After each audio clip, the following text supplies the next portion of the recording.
వెంకటేశ్వరరాజు గారు నమస్తే అండి. నమస్కారం. వెంకటేశ్వరరాజు గారు, ఇది చాలా కోర్టు చెప్పింది, చాలా ప్రమాదకర స్థాయిలో పెరిగిపోతుంది ఈ కన్వర్షన్ అనేది. ఆ రాష్ట్రం ఈ రాష్ట్రం అని కాదు, సురేష్ గారు చెప్పినట్టుగా కేరళ, పంజాబ్ ఒక్కో రాష్ట్రంలో ఒక్క విధంగా జరుగుతుంది. ఆంధ్రప్రదేశ్ ఇక్కడ కూడా జరుగుతుంది అనుకుంటే ఎంతో కొంత, తెలంగాణలో కూడా. సో ఇది రెండు రకాలుగా జరుగుతుంది. స్వచ్ఛందంగా ప్రలోభాలకు లోనై మారడం అనేది ఒక పద్ధతి. వాళ్ళంతటా వాళ్ళకి ఇష్టపడి మారితే దానికి ఎవరికేం అభ్యంతరం లేదు, అది ఎలాగో మనకు రాజ్యాంగం కల్పించినటువంటి హక్కు, అది డిబేటబులే కాదు. ఈ బలవంతపు మత మార్పిడులు, ప్రలోభాలకు లోను చేసి మీకు అది ఇస్తామని చెప్పి ఇది మార్పుకోవడం, ఇది కొన్ని డెకేడ్స్గా జరుగుతుంది. ఇది ఇలా జరుగుతూ పోతే ఏదో ఒక రోజున అదే జరుగుతుంది, హిందువులు కాస్త మైనారిటీలు అయిపోతారు. దీనికి ఏమైనా సొల్యూషన్ ఉందా? అవునండి, ఇప్పుడు వాళ్ళు ఇది ఒక పథకం ప్రకారంగా చేస్తున్నటువంటి విషయం. ఈరోజు మనందరికీ తెలుసు, వారు సురేష్ గారు కూడా చెప్పారు ఏంటంటే, వాళ్ళు వచ్చింది ఒక బిజినెస్ అని చెప్పి వచ్చేసి మన దేశాన్నే కబలించి తీసుకెళ్లేటువంటి పరిస్థితుల్లో వాళ్ళు తయారైపోయారు. అంటే ఒకసారి వాళ్ళ యొక్క అటిట్యూడు, వాళ్ళ భావము, వాళ్ళ బిహేవియర్స్ ఏ విధంగా ఉంటాయనేది మనకు ముందే తెలుస్తూ ఉంది. అయితే వాళ్ళు 3 రకాలైనటువంటి విధాలు అనుసరిస్తారు. వాళ్ళు ఒకటి ఏంటంటే సేవా దృక్పథం అనేటువంటిది ఒకటి పెడతారు, తర్వాత ప్రలోభాలకు ఒకటి, రెండవది ప్రలోభాలకు రెండవది, మూడవది ఏంటంటే ఇంకా ఈ 2 కాలేదు, వాళ్ళను భయభ్రాంతులు చేసో ఇంకేదో చేసో ఆ ఏరియాలో కొన్ని విషయాలలో వాళ్ళను చాలా హీనులుగా చేసి వాళ్ళను లోపలికి తీసుకునేటువంటి పద్ధతి. అయితే చాలా దారుణమైనటువంటి విషయం ఏంటంటే, మీకు 2-3 సందర్భాలు చెప్తాను. మన ఒరిస్సాలో లక్ష్మణానంద సరస్వతి స్వామి వారిని ఆయన ఏం చేసేవాడంటే, ఈ ఏరియాలలో అంటే ఎస్టీ ఉన్నటువంటి వాళ్ళు, ట్రైబ్స్ ఉన్నటువంటి ఏరియాలలో అక్కడ ఉన్నటువంటి పిల్లలను తీసుకొచ్చి సంస్కారయుతంగా మన సంస్కారం ఏంటి, మనం ఏంటి, దేశం ఏంటి అనేటువంటిది వాళ్ళకు నేర్పుతూ చేస్తున్నటువంటి పరిస్థితులలో ఆయనను దాదాపుగా 8-9 సార్లు వాళ్ళు భయపెట్టించేసి, మీరు కనుక ఈ విధంగా చేస్తే మిమ్మల్ని చంపేస్తామని చెప్పేసి ఓపెన్గా చెప్పినటువంటి విషయం.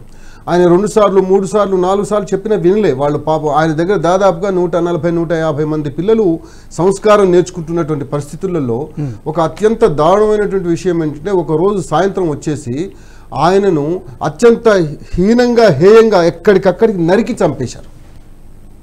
లక్ష్మణానంద సరస్వతి స్వామి వారు ఒరిస్సా కంధమాల్ జిల్లాలో. ఇది వాళ్ళు కన్విక్షన్ అయినటువంటి వాళ్ళు కూడా ఇవాళ ఉన్నారు. కోర్టు కేసు అయిపోయింది, వాళ్ళ మీద కోర్టు కేసు అయింది, వాళ్ళు ప్రూవ్ అయినారు, కన్విక్షన్స్ అయినారు. అందులో 2 పాస్టర్స్, ఒక 4-5 అక్కడ ఉండేటువంటి స్థానిక క్రిస్టియన్స్, వీళ్ళందరూ కూడా. తర్వాత ఇంకొక విషయం, అస్సాంలో కాళీ మహారాజ్ అని ఒక అతను ఉండేవారు.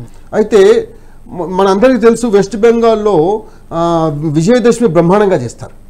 అయితే ఆయన కూడా ప్రతి సంవత్సరం ఏం చేశారంటే, ప్రతి సంవత్సరం అత్యంత భవ్యంగా అమ్మగారి నవరాత్రోత్సవాలు జరిపేవారు.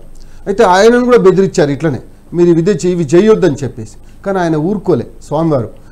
ఆయనను కూడా దారుణంగా హీనాధీనంగా చంపారు, ఆయన తీసుకెళ్ళి చంపారు. అంటే వాళ్ళు ఏం చేస్తున్నారంటే, ఇక ఈ సేవా పేరుతో చేస్తున్నటువంటిది ఎట్లా ఉందంటే, వాళ్ళు ఏం చేస్తున్నారు, ఈ ట్రైబల్ ఏరియాస్లలో, తర్వాత తండాలలో, తర్వాత మన ఈ SC/ST ఏరియాలలో వాళ్ళు ఏం చేస్తున్నారంటే, వెళ్ళి మీకు ఫస్ట్ ఏం చెప్తారంటే, మీకు పిల్లలకు మేము ఫ్రీగా ఎడ్యుకేషన్ ఇస్తాం, బట్టలు ఇస్తాం, అన్ని ఏది షూస్తో సహా మీకు ఇస్తామని చెప్పేసి వాళ్ళను ప్రలోభ పెట్టేసి తీసుకెళ్ళి వాళ్ళు చేరిన 5వ రోజు నుంచి మొదలు పెడితే ఇక వేరే వాళ్ళందరూ కూడా సైతాన్లు, దేవుడు ఒక్కడే, యేసు ఒక్కడే దేవుడు, మీరు వాళ్ళ ఇంట్లో ఉన్నటువంటి, మీ ఇంట్లో ఉండేటువంటి దేవీ దేవతల విగ్రహాలన్నీ తీసేయండి, ఆ పటాలన్నీ తీసేయండి, ఓన్లీ యేసు ప్రభువును మీరు నమ్ముకోవాలని చెప్పేసి ఈ విధంగా సేవా పేరుతో, ఎడ్యుకేషన్ పేరుతో వాళ్ళు చేస్తున్నటువంటి ముసుగులో ఇదొక భాగం. తర్వాత ఇంకొక విషయం ఏంటంటే, బలవంతమైనటువంటి విషయం. ఇప్పుడు నేను చెప్పాను, వాళ్ళు కొంతమంది ఏం చేస్తారంటే, పాపం అంటే అందరూ కూడా ధనవంతులు కాదు కదండి. అదే సురేష్ గారు చెప్పినట్టుగా వాళ్ళు మనం తప్పు పట్టాల్సిన అవసరం లేదు, ఎందుకంటే వాళ్ళకి అవసరం ఉంది, నీడ్లో ఉన్నారు, అది వాళ్ళు ప్రొవైడ్ చేస్తే విషయం నిజంగా ఇవన్నీ తాత్కాలికమండి, అది కూడా చెప్తున్నాను. ఎందుకంటే ఆ సమయంలో వాళ్ళు మార్పిడి జరిగిన తర్వాత కూడా వాళ్ళు ఆలోచిస్తున్నారు. ఇవాళ ఏం ఆలోచిస్తున్నారంటే, అక్కడికి వెళ్ళిపోయిన తర్వాత, వాళ్ళని తీసుకున్న తర్వాత అక్కడ కూడా ఏందండి, ఇప్పుడు రెడ్డిస్ ఏది చర్చిలు వేరే, SC/ST చర్చిలు వేరే, ST చర్చి వేరే, తర్వాత కాపుల చర్చి వేరే, కమ్మల చర్చి వేరే, ఇదంతా మళ్ళీ వేరే. మళ్ళీ వాళ్ళ చర్చికి వీళ్ళు రానియారు, వీళ్ళ చర్చికి వాళ్ళు రానియారు. విషయం చెప్తున్నాను.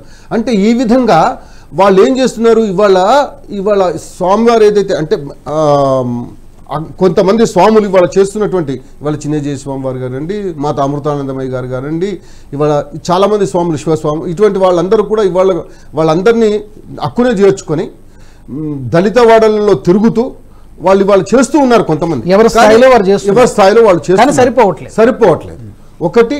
రెండో విషయం ఏంటంటే ఎంత దరిద్రం అంటే ఇవాళ మన యొక్క ఎండోమెంట్ డిపార్ట్మెంట్ మన దేవాలయాలలో వచ్చేటువంటి ఇన్కమ్ ఏదైతే ఉందో అవన్నీ కూడా ఇవాళ వాళ్లకు డైవర్ట్ అయిపోతున్నాయి. ఎంత దారుణం చూడండి. వాళ్ళ సర్వశ్రేయోనిధి అని చెప్పేసి ఇదివరకు ఉండేది.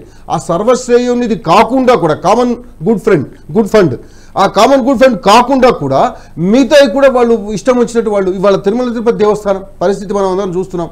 ఇవాళ మొన్నటి వరకు జగన్ గారు ఉన్నప్పుడు దాని యొక్క ఫండ్స్ అన్ని తీసి ఏ విధంగా ఖర్చు పెట్టాడు అనేటువంటిది మన అందరికీ తెలుసు. మరి ఇంకొకటి ఏంటంటే ఈ సోషల్ అనేటువంటి పేరు పెట్టేసి, తర్వాత సెక్యులర్ అనేటువంటి పేరు పెట్టేసి, ఈ సెక్యులర్ పేరు మీద జరుగుతున్నటువంటి ఈ ముసుగులో జరుగుతున్నటువంటి అన్యాయంగా జరుగుతున్న విషయాలు ఏంటంటే, ఓకే మనం వన్ బై వన్ మాట్లాడతాం. Welcome back. ఈ వీడియో మీకు నచ్చినట్టయితే లైక్ చేయండి, 10 మందికి షేర్ చేయండి, అలాగే కామెంట్ల రూపంలో మీ అభిప్రాయాలను మాతో పంచుకోండి. Nationalist hub group of channels ను సబ్స్క్రైబ్ చేసుకుని తెలుగునాట జాతీయవాద జర్నలిజాన్ని ప్రోత్సహించండి. ఈ వీడియో కింద ఉన్న బెల్ ఐకాన్ పై క్లిక్ చేయడం మర్చిపోవద్దు.